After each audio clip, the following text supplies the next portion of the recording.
ಬಳ್ಳಾರಿಯಲ್ಲಿ ಬಾಣಂತಿಯರ ಸರಣಿ ಸಾವು ಸಂಭವಿಸ್ತಾ ಇದೆ. ಈ ಪ್ರಕರಣವನ್ನ ಸರ್ಕಾರ ಈಗ ಗಂಭೀರವಾಗಿ ತೆಗೆದುಕೊಂಡಿದೆ. ಇಡೀ ರಾಜ್ಯದಲ್ಲೇ ಬಳ್ಳಾರಿಯ ಬಿಮ್ಸ್ ಆಸ್ಪತ್ರೆ ಸಾವಿನ ಆಸ್ಪತ್ರೆಯಾಗಿ ಕಾಣ್ತಾ ಇದೆ.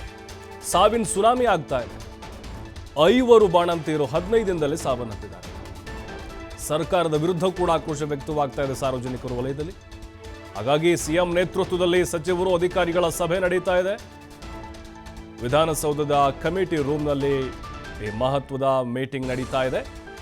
ಈ ಸಭೆಯಲ್ಲಿ ಆರೋಗ್ಯ ಸಚಿವ ದಿನೇಶ್ ಗುಂಡೂರಾವ್ ಭಾಗಿಯಾಗಿದ್ದಾರೆ. ಹಾಗೆ ಸರ್ಕಾರದ ಮುಖ್ಯ ಕಾರ್ಯದರ್ಶಿ ಶಾಲಿನಿ ರಜನೀಶ್ ಅವರು ಇದ್ದಾರೆ. ಆರೋಗ್ಯ ವೈದ್ಯ ಶಿಕ್ಷಣ ಇಲಾಖೆ ಹಿರಿಯ ಅಧಿಕಾರಿಗಳು ಕೂಡ ಇದರಲ್ಲಿ ಭಾಗಿಯಾಗಿದ್ದಾರೆ. ಇನ್ನು ಸಿಎಂ ಸಭೆಗೂ ಮುನ್ನ ಸಭೆ ನಡೆಸಿದ್ದಾರೆ ದಿನೇಶ್ ಗುಂಡೂರಾವ್. ಅಧಿಕಾರಿಗಳದ್ದು ಆ ಘಟನೆ ಬಗ್ಗೆ ಮಾಹಿತಿಯನ್ನು ಸಂಗ್ರಹಿಸಿದ್ದಾರೆ. ಘಟನೆಗೆ ಕಾರಣ ಕೂಡ ಈಗಾಗಲೇ ಹೇಳಿದ್ದಾರೆ ಅವರು. ಗ್ಲೂಕೋಸ್ ಏನಿದೆ ಕಳಪೆ ಗುಣಮಟ್ಟದ್ದಾಗಿತ್ತು ಅಂಥೇಳಿ ಆ ಬಾಣಂತಿರು ಕೊಟ್ಟಿದ್ದು ಗ್ಲೂಕೋಸ್ ಕಳಪೆ ಗುಣಮಟ್ಟದ್ದು. ಹಾಗಾಗಿನೇ ಅವರು ಸಾವನ್ನಪ್ಪಿದ್ದಾರೆ ಅನ್ನುವಂಥ ವರದಿ ಕೂಡ ಬಂದಿದೆ. ಈಗ ನಡೀತಾ ಇರುವಂತಹ ಒಂದು ಮಹತ್ವದ ಮೀಟಿಂಗ್ ಮುಖ್ಯಮಂತ್ರಿಗಳ ನೇತೃತ್ವದಲ್ಲಿ ನಡೀತಾ ಇದೆ. ಯಾಕೆಂತಂದರೆ ಆ ಬಳ್ಳಾರಿಯ ಬಿಮ್ಸ್ ಆಸ್ಪತ್ರೆಗೆ ಹೋಗೋಕ್ಕೆ ಹೆದರ್ತಾ ಇದ್ದಾರೆ. ಡಿಲಿವರಿ ಮಾಡಿಸ್ಬೇಕು, ಅಲ್ಲಿ ಹೆರಿಗೆ ಮಾಡಿಸ್ಬೇಕು ಅನ್ನೋ ಚಿಂತನೆಯಲ್ಲಿ ಯಾರೂ ಇಲ್ಲ. ಅಂದರೆ ಅಷ್ಟು ಭಯಪಟ್ಟಿದ್ದಾರೆ ಜನ. ಅಲ್ಲಿ ಹೋದರೆ ವಾಪಸ್ ಬರಲ್ಲ ನನ್ನ ಮಗಳು ಅಥವಾ ನನ್ನ ಹೆಂಡತಿ, ಈ ಥರ ಭಾವನೆ ಬರ್ತಾ ಇದೆ. ಯಾಕಂದರೆ ಸರಣಿ ಸಾವು ಆಗ್ತಾ ಇದೆ, ಒಂದ್ರ ಮೇಲೆ ಆಗ್ತಾ ಇದೆ. ಅಲ್ಲಿ ವೈದ್ಯರು ಸಿಬ್ಬಂದಿಗಳ ಎಡವಟ್ಟು, ಅವ್ರ ನಿರ್ಲಕ್ಷ್ಯವೇ ಕಾರಣ ಅನ್ನೋದು ಬಹಳ ಕ್ಲಿಯರಾಗಿ ಗೊತ್ತಾಗ್ತಾ ಇದೆ.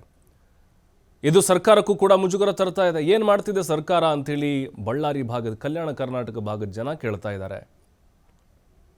ಯಾಕಂತ ಹೇಳಿದ್ರೆ ಎಷ್ಟೋ ಕನಸುಗಳನ್ನ ಕಂಡಂಥವ್ರು, ಅದರಲ್ಲೂ ಸಿಜೇರಿಯನ್ ಆದಂಥವ್ರು, ನಾರ್ಮಲ್ ಆಗಿ ಡಿಲಿವರಿ ಆದಂಥವ್ರು ಅಲ್ಲಿ ಸಾವನ್ನಪ್ತಾ ಇರೋದನ್ನು ನೋಡ್ತಾ ಇದ್ದರೆ ಯಾರೂ ಕೂಡ ಇವರಿಗೆ ಬಿಸಿ ಮುಟ್ಟಿಸ್ತಾ ಇಲ್ವಾ ಅಂಥೇಳಿ ಜನ ಕೇಳ್ತಾ ಇದ್ರು. ಹಾಗಾಗಿನೇ ಈಗ ಮುಖ್ಯಮಂತ್ರಿಗಳು ಅಲರ್ಟ್ ಆದರು. ಇದ್ರ ಬಗ್ಗೆ ಡೆಲ್ಲಿಗೆ ಹೋಗಿ ಬಂದು ನಾನು ಮೀಟಿಂಗ್ ಮಾಡ್ತೀನಿ ಅಂತ ಹೇಳಿದರು. ಈಗ ಮೀಟಿಂಗ್ ಮಾಡ್ತಾ ಇದ್ದಾರೆ, ಅಧಿಕಾರಿಗಳಿಂದ ಮಾಹಿತಿ ತೆಗೆದುಕೊಳ್ತಾ ಇದ್ದಾರೆ. ವೈಜ್ಞಾನಿಕವಾಗಿ ಕಾರಣ ಕೂಡ ಈಗಾಗಲೇ ಗೊತ್ತಾಗಿದೆ.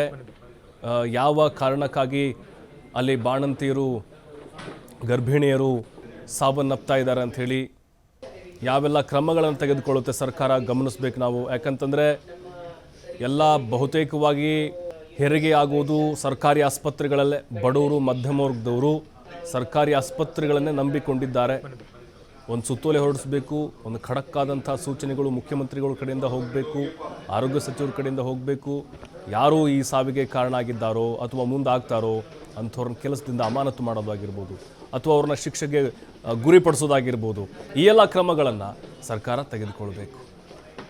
ಯಾಕಂತ ಹೇಳಿದ್ರೆ ಒಂದಲ್ಲ ಎರಡಲ್ರಿ, 5 ಸಾವು 15 ದಿನದಲ್ಲೇ ಇನ್ನೂ ಜಾಸ್ತಿ ಆಗುತ್ತೆ ಅನ್ನುವಂಥ ಆತಂಕ ಈಗ ಸಾರ್ವಜನಿಕರದ್ದಿದೆ. ಈಗ ಒಂದು ಕಮಿಟಿ ಕೂಡ ರಚನೆ ಮಾಡಿದರು, ಸಮಿತಿಯನ್ನು. ಆ ಸಮಿತಿ ಈಗಾಗಲೇ ವರದಿಯನ್ನು ಕೊಟ್ಟಿದೆ ಆರೋಗ್ಯ ಸಚಿವರಿಗೆ. ಅಲ್ಲಿ ಗ್ಲೂಕೋಸ್ ಏನಿದೆ ಅದು ಕಳಪೆ ಗುಣಮಟ್ಟದ್ದಾಗಿತ್ತು. ಅದನ್ನು ಇಂಜೆಕ್ಷನ್ ರೂಪದಲ್ಲಿ ಅದನ್ನು ಕೊಡಲಾಗಿತ್ತು. ಅದೇ ಕಾರಣಕ್ಕೋಸ್ಕರ ಇಲ್ಲಿ ಸಾವನ್ನಪ್ಪಿದ್ದಾರೆ.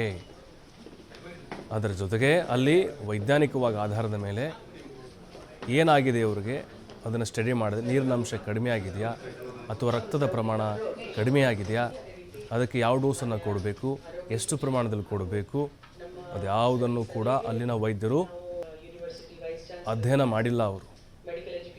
ಹಾಗಾಗಿನೇ ಈ ಪ್ರಕರಣವನ್ನು ಸರ್ಕಾರ ಬಹಳ ಗಂಭೀರವಾಗಿ ತೆಗೆದುಕೊಂಡಿದೆ. ಇಂಥ ಸಾವು ಯಾವತ್ತೂ ಕೂಡ ಕರ್ನಾಟಕದಲ್ಲಿ ಆಗಿರಲಿಲ್ಲ, ಅದು ಒಂದೇ ಆಸ್ಪತ್ರೆಯಲ್ಲಿ. ಮೇಲಿಂದ ಮೇಲೆ ಬಾಣಂತಿಯರ ಸರಣಿ ಸಾವು ಆಗಿರಲಿಲ್ಲ, ಫಸ್ಟ್ ಟೈಮ್ ಆಗಿದ್ದಿದ್ದು. ಆ ಬಿಮ್ಸ್ನ ನಿರ್ದೇಶಕರು ಒಂದು ರೀತಿ ಆ ಮಾಧ್ಯಮಗಳಿಗೆ ಮಾತನಾಡುವಂಥ ಸಂದರ್ಭದಲ್ಲಿ ಹೆಂಗೆ ಮಾತಾಡ್ತಾರೆ ಅಂತ ಹೇಳಿದ್ರೆ ಹಾಸ್ಯಾಸ್ಪದವಾಗಿ ನಗನಗ್ತಾ, ಒಂದು ಸಾವಾಗಿದೆ ನಗನಗ್ತಾ ಮಾತಾಡ್ತಾರೆ ಅಲ್ಲಿ ನಿರ್ದೇಶಕ ಡೈರೆಕ್ಟ್ರು. ಮೊದಲು ಅಲ್ಲಿ ಇರುವಂಥವ್ರಿಗೆ ಬಿಸಿ ಮುಟ್ಟಿಸ್ಬೇಕು ಅಥವಾ ಅವ್ರನ್ನ ಬೇರೆ ಕಡೆ ವರ್ಗಾವಣೆ ಮಾಡಬೇಕು, ಅಲ್ಲಿ ಸಮರ್ಥರನ್ನ ತಂದು ಕೂರಿಸಬೇಕು. ಈ ರೀತಿ ಸರ್ಕಾರ ಕೆಲ ನಿರ್ಧಾರಗಳನ್ನು ಇವತ್ತಿನ ಸಭೆಯಲ್ಲಿ ಮಾಡಬಹುದು.